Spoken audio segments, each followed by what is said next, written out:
Hi friends, welcome to my వర్జల్ మాస్ YouTube channel. ఈ వీడియో కనుక మీకు నచ్చినట్లయితే లైక్ చేసి షేర్ చేసి సబ్స్క్రైబ్ చేయండి.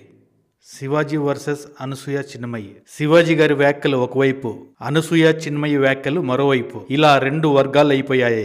బట్ సోషల్ మీడియాలో దాదాపు 80% నుంచి 90% వరకు మద్దతు శివాజీ గారి వైపే ఉంది. ఈ 80 నుంచి 90% వరకు ఎవరైతే మద్దతుగా నిలిచారో వాళ్ళలో ఎక్కువ శాతం మంది మహిళలే ఉన్నారు. 20 ఏళ్ల వయసు నుంచి 60-70 వయసున్న వాళ్ళు కూడా ఉన్నారు. మీకు ఒక డౌట్ రావచ్చు, అదేంటి మహిళల గురించి మద్దతుగా అనసూయ గారు చిన్మయి గారు మాట్లాడుతూ ఉంటే మరి అనసూయ చిన్మయి గారి కదా అండగా నిలవాల్సింది? ఇక్కడ చూస్తే అదే మహిళలు శివాజీ గారికి మద్దతు తెలుపుతున్నారు.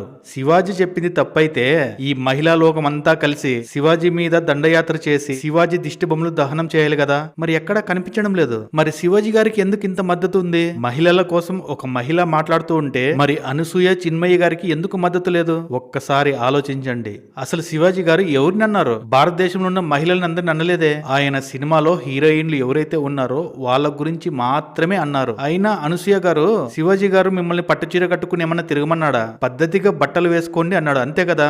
40 ఏళ్ల వయసున్న దానివి, 2 బిడ్డల తల్లివి, నువ్వు బయటకు వస్తే ఎంత ఎక్స్పోజింగ్ డ్రెస్సులు వేసుకుని వస్తావో అందరికీ తెలుసు. బికినీలు వేసుకుని మరీ తిరుగుతున్నావు పిక్నిక్ లలో. ఆ ఫోటోస్ ని మళ్ళీ సోషల్ మీడియాలో షేర్ చేస్తావు నువ్వే. శివాజీ హీరోయిన్లు అంటే మధ్యలో నువ్వెందుకు వస్తున్నావు? నీకేంటి నొప్పి?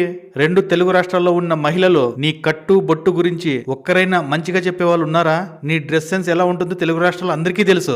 మరి మధ్యలో నీకెందుకు అంత దూరదా? జబర్దస్త్ షోలలో హైపరాదిగాడు నీ డ్రెస్సింగ్ పై వేసిన డబుల్ మీనింగ్ డైలాగులకు నవ్వుతూ ప్రోత్సహించింది నువ్వే కదా. అప్పుడు లేవని నోరు ఇప్పుడు లేస్తుందే. యాంకర్ సుమా లాంటి వారైనా చూసి నేర్చుకో.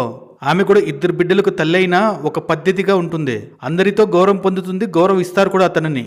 నువ్వు కేవలం గ్లామర్ మీద మాత్రమే ఫోకస్ పెడుతూ అప్పుడప్పుడు హద్దులు కూడా దాడుతున్నావు. వయసు పెరిగిన రాని మెచ్యూరిటీ, పిల్లలు పెద్దవాళ్ళు అవుతున్నా నీ ప్రవర్తన మాత్రం ఇంకా అటెన్షన్ కోసం ఆరాటపడే 20 ఏళ్ల అమ్మాయిలాగా ఉంది.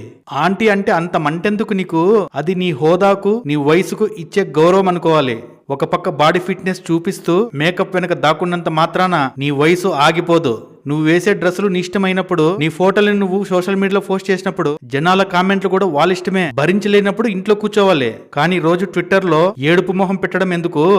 ఒక సినిమాలో ఏదో బూతు మాట్లాడితే ఈ సమాజం ఏమైపోతుందని లెక్చర్ ఇస్తావు. మరి నువ్వు చేసే ఐటమ్ సాంగ్స్ లో, నీ ఫోటోషూట్ లో నువ్వు చూపిస్తున్న గ్లామర్ ఎక్స్పోజింగ్ వల్ల సమాజానికి నువ్వే మెసేజ్ ఇస్తున్నావు. మాటి మాటికి సింపతి డ్రామా స్టార్ట్ చేస్తావు. కావాలని గొడవలకి దూరడం, అందరితో తిట్టించుకోవడం. తీరా జనాలు నిన్ను మాస్ ట్రోలింగ్ చేయడం స్టార్ట్ అవ్వగానే అప్పుడు గుర్తొస్తుంది నీకు, నేను ఒక తల్లిని, ఒక భార్యని, నా మీద ఇంత నెగిటివిటీనా అని ఏడవడం నీకు వెన్నతో పెట్టిన విద్య. మేకప్ తీస్తే నీ ముఖం కనిపిస్తుంది, కానీ ఈ నీతులు తీస్తేనే మీ అసలు రంగు కనిపిస్తుంది. సమాజానికి నీతులు చెప్పే ముందు ఒకసారి అద్దంలో నీ ప్రవర్తన చూసుకో, అప్పుడు తెలుస్తుంది తప్పు ఎక్కడుందో. స్వేచ్ఛ అనేది కేవలం బట్టల్లోనే ఉందా? అవతలి వాళ్ళు చూసే చూపుల్లో కూడా మన స్వేచ్ఛాభావం కలిగి ఉండేటట్లు మన వస్త్రధారణ ఉండాలి. కానీ ఇక్కడ ఏమవుతుందంటే స్వేచ్ఛ అనే పదాన్ని ముందర పెట్టి అక్కడ మనము సంప్రదాయాల్ని మర్చిపోతున్నాం. సంప్రదాయాలు కూడా ముఖ్యమే. ఒక కట్టు బొట్టు అనేది కేవలం మహిళలకే ఎందుకు పరిమితమైంది అంటే ఇది మన భారతీయ సంప్రదాయం కాబట్టి. శివాజీ గారు చెప్పే విధానంలో 1-2 తప్పులు దొర్లుతుంటాయి. అది మాటల్లో భాగంగా అందరికి జరుగుతుంది.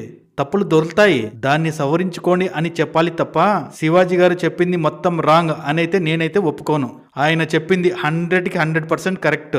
మహిళలకు వస్త్రాధరణ అనేది చాలా ఇంపార్టెంట్. శివాజీ గారైతే తన స్టేట్మెంట్ కి ఇప్పటికీ కట్టుబడి ఉన్నానని ఆయన బలంగా చెప్తున్నాడు.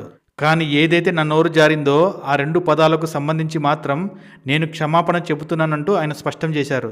శివాజీ గారు చెప్పిన ఆ 2 పదాల్లో మొదటి పదం, బయట ఎవరైనా సరే ఇటువంటి డ్రెస్సులు వేసుకొని పోతుంటే పెద్దవాళ్ళు ఎవరైనా గానీ మీ ముందు నవ్వుతూ పలకరించవచ్చు, కానీ వెనక దరిద్రపు మొహం దానా నీకేం పోయగలం వచ్చింది అని అనుకుంటారు అని వాళ్ళను ఉద్దేశించి చెప్పాడు. కానీ నేను అంటున్నానని తను అనలేదు. ఇలా అనుకునే వాళ్ళు కొన్ని వేల మంది ఉంటారు. ఆయన అన్న సామాన్లు అనే 2వ పదాన్ని కూడా నేను సమర్థించను. కానీ నేను ఏం చెప్తున్నానంటే సినిమాల్లో ఎలాంటి డ్రెస్సులు వేసుకుంటారో పబ్లిక్ లో కూడా అదే విధంగా ఎక్స్పోజింగ్ లో కనిపించే డ్రెస్సులు వేసుకుని తిరగడం ఎంతవరకు కరెక్ట్? మనకు రాజ్యాంగం కల్పించిన హక్కులతో పాటు బాధ్యతలు కూడా ఇచ్చింది. అవి సరైన దారిలో వెళ్ళాలి. సుప్రీం కోర్టు కూడా కొన్ని మార్గదర్శకాలు, ఆదేశాలు ఇచ్చింది. వాటిని సరైన దారిలో తీసుకెళ్లాలి. కానీ మొత్తం రాంగ్ వేలో వెళ్తోంది. అడల్టరీ తప్పు కాదు అంటే మా ఇష్టం, మాకు ఇష్టం వచ్చినట్లు తిరుగుతాం, ఇలా సుప్రీం కోర్టే చెప్పింది అని అంటారా? ఆర్టికల్ 21 మహిళల వస్త్రాధారణ వాళ్ళ ఇష్టం అంటే బయట విప్పుకుని తిరగమన్నట్లు కాదు. శివాజీ గారు సినిమాల్లో వస్త్రాధారణ గురించి మాట్లాడలేదు, సినిమాలో ఎక్స్పోజింగ్ గురించి కూడా మాట్లాడలేదు. కొన్ని వేదికలపై వచ్చేటప్పుడు మంచి బట్టలు మంచి వేషధారణతో రండి అంటూ అక్కడ యాంకర్ స్రవంతి గారు ఉంటే నీ డ్రెస్ బాగుందమ్మా, మంచి శారీతో వచ్చినందుకు ధన్యవాదాలని చెప్పాడు. ఆడవాళ్ళని ప్రకృతితో కూడా పోల్చాడు. కాకపోతే 2 పదాలు తప్పగా దొర్లాయి. ఈ ఇష్యూ మీద యాంకర్ అనసూయ చిన్మయి స్పందించారు. వీళ్ళు మహిళల పక్షాన తీసుకుని ఇది పురుష అహంకార ధోరణి ప్రదర్శిస్తున్నారు.